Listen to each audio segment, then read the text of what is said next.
জনগণের ভোটে অবিশ্বাসীরাই গণভোটকে ভয় পায় বলে মন্তব্য করেছেন জামায়াতে ইসলামের নায়েবে আমির অধ্যাপক মুজিবুর রহমান।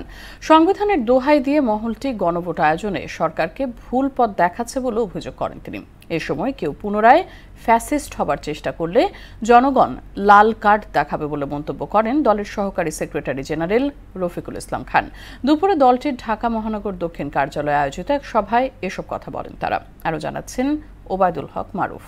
ইসলামের সম্মানিত রক্তাক্ত ২৮ অক্টোবর উপলক্ষে ৭ দিনব্যাপী কর্মসূচির প্রথম দিনে আওয়ামী লীগের লগি বৈঠার তাণ্ডবে শহীদদের পরিবারের সাথে মতবিনিময় সভার আয়োজন করে ঢাকা মহানগরী দক্ষিণ জামায়াত।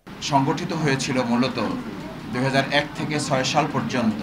রাজপথে আওয়ামী লীগের লগি বৈঠার বর্বরোচিত হত্যাকাণ্ডের ঘটনার বর্ণনা দিয়ে খুনিদের বিচার দাবি করেন শহীদ পরিবার ও জামায়াত নেতারা। শেখ হাসিনার বিচার না করে আল্লাহ আমাকে বিচার না দেখিয়ে দুনিয়া থেকে বিদায় দিও না আল্লাহ। আমি শেখ হাসিনার বিচার দেখতে চাই। লগি বৈঠার হত্যাকারী গণহত্যাকারী শেখ হাসিনার বিচার এবং তার সহযোগীদের বিচার, খুনিদের বিচার নিশ্চিত করতে হবে। পল্টন হত্যাকাণ্ডে দায়ের করা মামলা পুনরায় সক্রিয় করার দাবি জানিয়ে দলের সহকারী সেক্রেটারি জেনারেল রফিকুল ইসলাম খান বলেন, কেউ পুনরায় ফ্যাসিস্ট হবার চেষ্টা করলে দেশবাসী তাদের লাল কার্ড দেখাবে।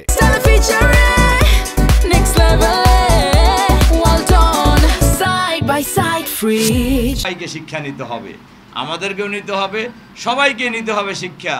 কোন স্বৈরাচারী, জুলুমবাজ, ফেসিবাদ, চাঁদাবাজ, দুর্নীতিবাজের জায়গা বাংলাদেশের রাজনীতিতে আগামী দিনে হবে না ইনশাআল্লাহ। পিআর পদ্ধতি জুলাই সনদে অন্তর্ভুক্ত করার দাবি জানিয়ে দলের নায়েবে আমির অধ্যাপক মুজিবুর রহমান বলেন, এ পদ্ধতি চালু হলে নির্বাচন কেন্দ্রিক সন্ত্রাসের সংস্কৃতির সমাপ্তি ঘটবে।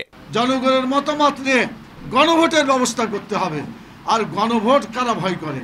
যারা মানুষকে ভয় করে, যাদের মানুষের মতামতকে ভয় করে, তারাই গণভোটকে বাধা দিতে পারে। পিআর যদি চালু হয় তাহলে এই ধরনের কোনো টাকা পয়সা এবং গুন্ডামি সেসব ইলেকশনে করার কোনো সুযোগ থাকবে না।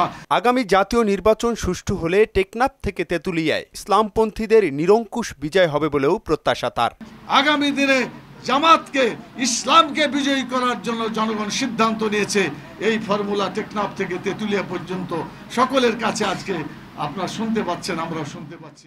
ওবায়দুল হক মারুফ, মোহনা সংবাদ, ঢাকা। কার্যকরী করে আগামী দিনে জামাত ইসলামীর